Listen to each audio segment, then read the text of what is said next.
With another year comes another 12-inch Retina MacBook refresh, and like last year's spec bump, not much has changed for 2017.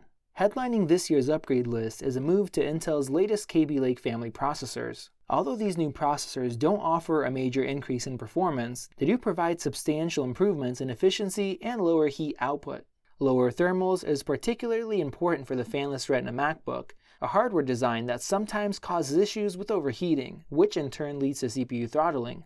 We'll take a look at some of those details in a minute, but first, let's go over the specs. This year's base model 12-inch Retina MacBook comes with a 1.2 GHz dual-core Intel Core M3 processor with 8 GB of RAM and 256 GB of storage. Design-wise, the only visual difference are a couple of logos attached to the control and option keys.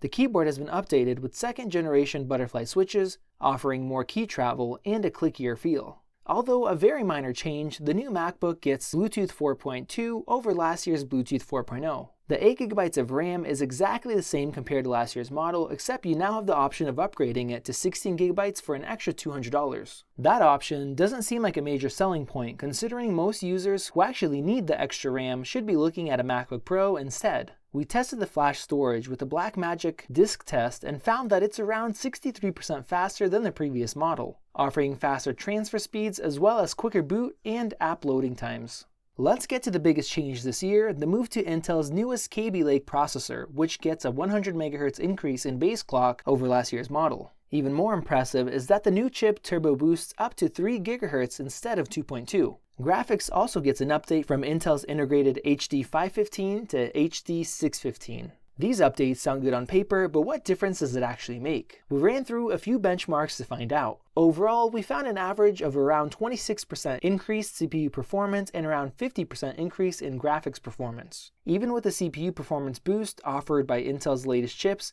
we found that battery life for video viewing has increased by up to 2 hours compared to last year's model, but stayed the same for other uses like web surfing.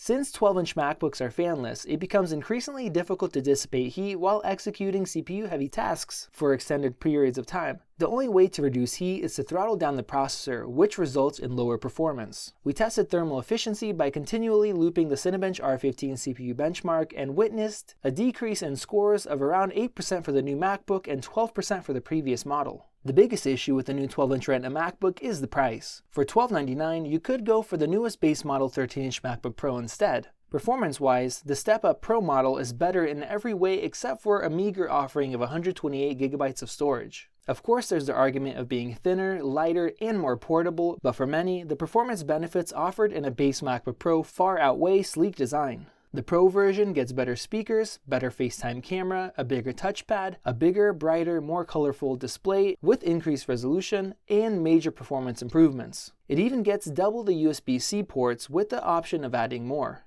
More importantly, for Apple's connectivity-constrained MacBooks, each port on the MacBook Pro supports Thunderbolt 3. Unless portability is extremely important to you, skip the 12-inch Retina MacBook and go for the new 13-inch MacBook Pro instead. For more news, reviews, and how-tos, check out AppleInsider.com and subscribe to Apple Insider on YouTube.